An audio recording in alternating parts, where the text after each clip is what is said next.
Christians, and a special invitation, of course, to the atheists. I'm here to try and help you read the Bible properly in context. Context meaning we take the background, the time period that the writing was written in, the language, what was going on back in the day, as well as the surrounding verses and all the other scriptural verses to make sure everything lines up properly, as opposed to just isolating one verse if it does not line up with everything else properly. Yes, I do know what you mean by context, thank you very much, as do most of my fellow atheists. And it is rather condescending of you to assume that we don't. Today we're going to be talking about women once again, in context, in Deuteronomy chapter 21. Now, let's go to Deuteronomy chapter 21, verse 10. When thou goest forth to war against thine enemies, and the Lord thy God hath delivered them into thine hands, and thou hast taken them captive. Stop. Okay. Atheists alike are going to say, wow, your God is a warmonger. You know what's funny, atheists? I've never seen a democrat. Democrat! Democrat! You're hilarious! Because that's the way to get Democrats to come round to your way of thinking, by calling them demons. Yes, very good. I mean, Democrat ever come into office and try to pass a law that says we shall never, ever, ever go to war. It is unlawful for us to go to war. Because there are reasons for a nation to go to war. There are certain reasons. Especially if the best mode of defense is offense. For instance, going and attacking terrorists such as ISIS. Now, when it comes to this passage here, God knows better than us. Back then in that day and age, you see, when you say phrases like back in that day and age, and tell us that Bible passages need to be put into their historical context, you are admitting that the Bible is a collection of ancient manuscripts that need to be understood in light of the time in which they were written. But surely, if the Bible is inspired by God, if it is his message to all generations, past, present and future, we wouldn't need to do some extra homework in order to understand the damn thing. God's message to humankind should be clear and unambiguous, easily understood for all generations. Surely an all-powerful God is more than capable of producing such a clear message that everyday Joe Blogs can understand without needing to do extra homework. In the patriarchal society, command and conquer, conquest was a big thing. Now, you might be saying to yourself, well, the Lord says, do not kill. Correct. There's also verses also in the Old Testament where there are commands to kill, such as eye for an eye, tooth for a tooth. If someone is killed, someone is a killer, he must be killed. Do we not have the same type of legislation in our society today in America, or most developed nations in the world? It's wrong to kill. And yet, there's still certain occasions to justify killing, such as the death penalty, for example. Who says the death penalty is justified?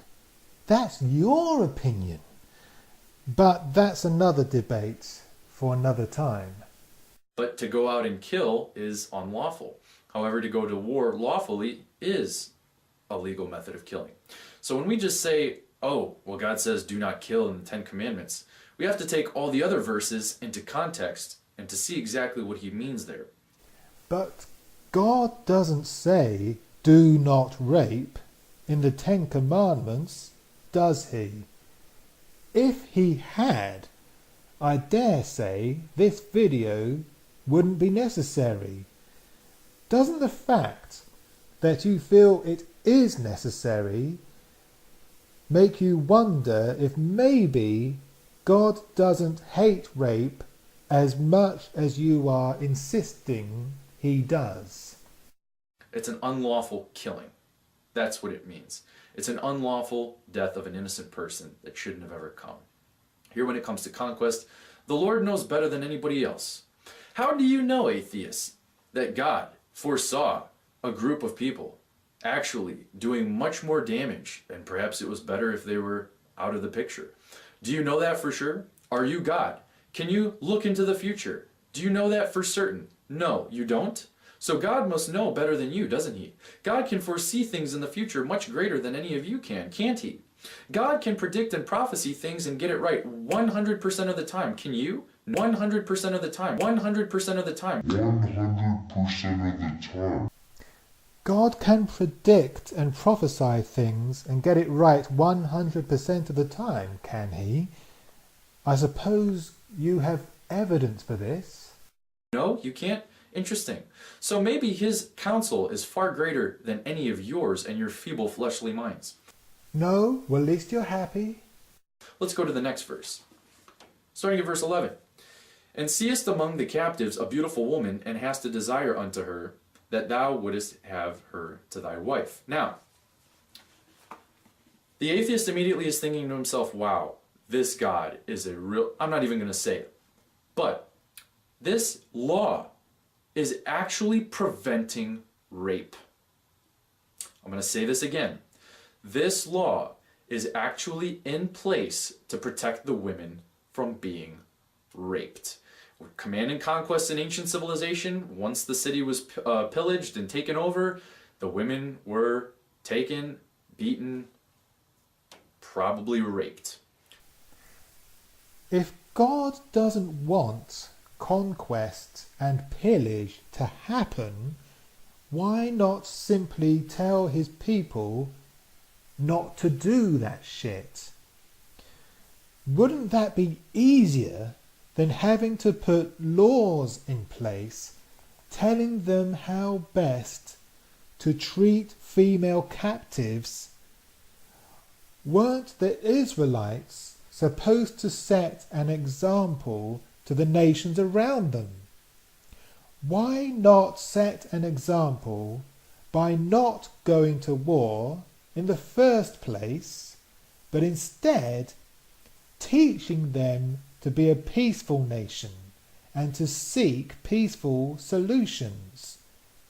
Maybe the Middle East would be a lot less volatile if he had done. That is horrible, which is why God doesn't want that to happen. In fact, he's trying to set these things in place to his Hebrew sons to make sure that it doesn't. Okay, skip a bit, brother. Now, if a non-Hebrew, which in this case anybody who was conquested would have been a non-Hebrew, had to convert to become a Hebrew in order to marry a Hebrew. I once had an atheist try to tell me that these laws that were set in place for protecting the Hebrew women were only for the Hebrew women and not the foreign women. Well, you make one mistake. Jews married Jews, and if someone's not a Jew, they had to convert to becoming a Jew, be it a man or the woman, whoever it was. That's just how it was. And that means that the law did protect them. Look it up. Anywho, going back to this, if a woman was left without this law to the Jewish men, she could have been raped. She then would have had no other choice but to become a prostitute. And then just imagine this. Everybody's gone in the town. There's nobody else to go to. It's a land full of paganism. She could have been taken captive or kidnapped by somebody else. Could have. You're making a lot of assumptions. And again, why not command the Israelites not to conquest? Then these women would not be in that predicament in the first place. Here God's saying, look, you see a beautiful woman? In other words, you can't rape her. You're to take her to be your wife. And if that means she's to be your wife, she has to convert, which means she's covered under the protection of the other Hebrew laws where you're supposed to love your wife and give her food, clothing, and duty of marriage, which means romantic love. Why does she need to convert in order to come under the protection of the Jewish laws? And because back then, a man, the greatest achievement a man could have was sons, as many sons as he could get. That's how it was looked at back then. Atheists, try to take your brains and go back in time using the historic documents we have and try to imagine the mind of man 4,000 years ago. This is how life was. Firstly, stop being condescending. This is not the way to win people to your way of thinking. Secondly, as I have already said, if the Bible is God's message for all generations, we shouldn't have to go back in time to understand it. We shouldn't need to do some extra homework. They didn't have non-profit organizations where women could go in safe houses. They didn't have these things, okay? So if the man didn't take her to then be his wife and take care of her, she was stuck and left on the streets to be a prostitute. I know it's hard. Having to be with a guy that then killed your family, that's extremely difficult. But the law was basically to prevent the man from raping her. Do you not see that? Go to the next verse. Stop being so fucking bossy! Then thou shalt bring her home to thine house, and she shall shave her head and pare her nails. You may be thinking, atheist, if you have no clue what this means, you may be freaking out and saying, oh, well, this is just terror. What is it? Let me teach you something about Jewish history. Again with the history lesson. Again with the extra homework. Oh, for goodness sake. This is reminding me of the time I went to see The Last Jedi. And out of the blue, the character played by Laura Dern with her pink hair, Vice Admiral Holdo, suddenly was the obvious choice for to take over from Leia. I didn't understand why it was the obvious choice. Why was it so obvious? And people told me afterwards, well, you should have read the books. Fuck the books! I don't want to have to do extra homework before going to the cinema. And I certainly shouldn't have to do any extra homework to understand God's message to all humankind. And not just the Jews, other cultures did it too. During a period of mourning or grieving, somebody shaved their heads. It was a sign of grieving and mourning. It says in Job chapter 1 that Job, when he lost his children, he shaved his head and worshipped God.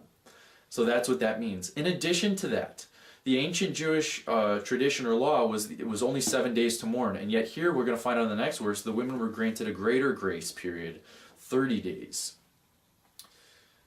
And she shall put the raiment of her captivity from off her, and shall remain in thine house, and bewail her father and her mother a full month. And after that thou shalt go in unto her, and be her husband, and she shall be thy wife.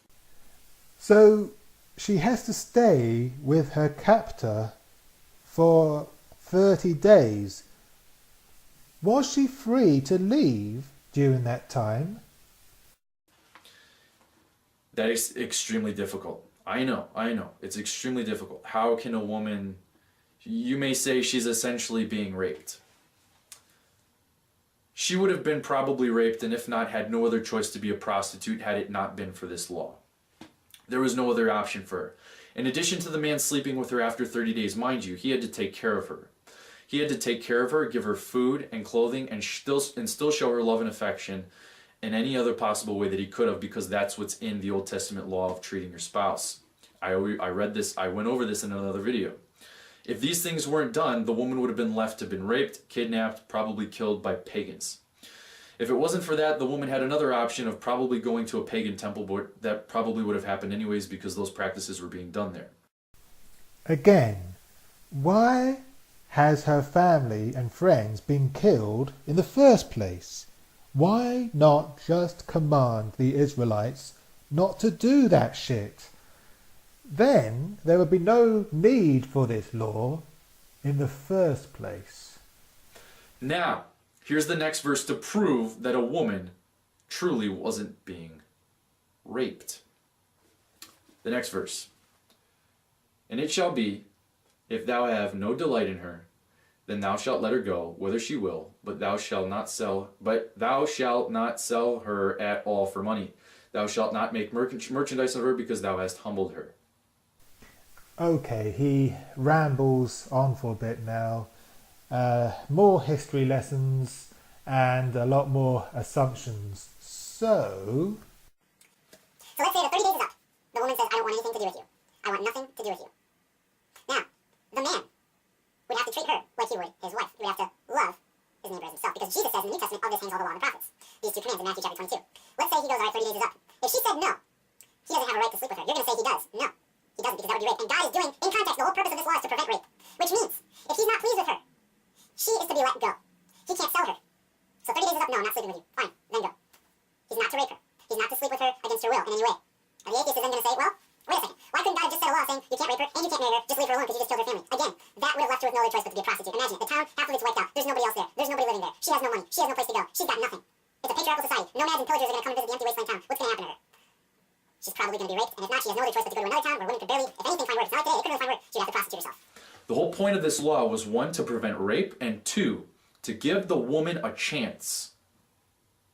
As hard as it may be, as hard as it may seem, the lesser of two evils.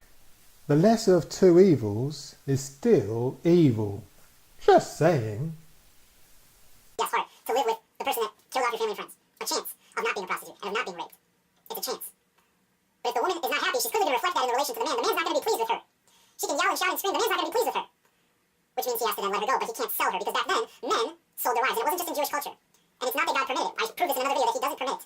Because you're supposed to love your wife. And if you love your wife, you're not going to sell her. And if you don't love your wife and you're about to divorce her, then you still can't sell her. That's why he repeats it here, saying you can't sell her. Back then, in ancient times, men used to sell their wives if they, for example, needed to pay off a debt as collateral. So, think about it. Think very carefully. This law prevented the woman from being raped. You can't just go in and rape her. You have to go, make her your wife, but first give her 30 days, shave her head, clip her nails, let her just grieve. That's her choice. Now, the end of 30 days is up. God says, you shall go into her. But if the whole purpose of the law was to prevent rape, clearly that implies you shall go into her with her consent, because it's not lawful to rape her. If you're displeased with her, either whether she sleeps with you or not, if you're displeased with her, you cannot sell her. You have to let her go free and clear. And then she's essentially choosing to become a prostitute. Because if you're displeased with her, she's probably really angry at you for she wants nothing to do with you, which probably happened in most cases, I would imagine. That's a horrible, hard thing. But it's ultimately the point is this, the lesser of two evils, and it gives the women a chance, just a chance, at a better life. Basically at their own choosing, depending on how they treat this man. Yeah, yada, yada, yada. If they want to stay with the man and try to please him, then the man's going to be pleased, then they're not going to put up a fight during that 30 days or at the end of the 30 days. Read it in context. The whole purpose was to prevent rape, which means at the end of the 30 days, the man isn't supposed to go into her without her consent, because the whole point of him taking her and marrying her was not to rape her, but to love her and take care of her and give her a chance at a life that was free from prostitution and being off of the streets. No, God is not a misogynist. No, God is not a sexist. Yes, he's perfect and just. I'm sorry to tell you that, atheists. I know it crushes your hearts and it boggles your minds, but a fact is a fact, a spade is a spade, and you just got played. I just got played, did I? Well, I've got an ace up my sleeve. An ace in the form of Deuteronomy chapter 22 verses 28 to 29. Since you're so fond of Deuteronomy, it says this: if a man happens to meet a virgin who is not pledged to be married and rapes her, and they are discovered, he shall pay her father 50 shekels of silver. He must marry the young woman, for he has violated her. He can never divorce her as long as he lives. This poor woman who is raped has to spend the rest of her life with the man who raped her and gets no compensation. Her father gets compensated, not her. It's a shame you didn't give a thorough exegesis of that passage. Okay, I'm done. Many thanks to Atheistic Snail and Grey Skeptic Mac for inviting me to contribute to this collaboration. It's been a lot of fun and I've really enjoyed doing it. Next up to the plate, Johnny Drive-By. And as ever, thanks for watching.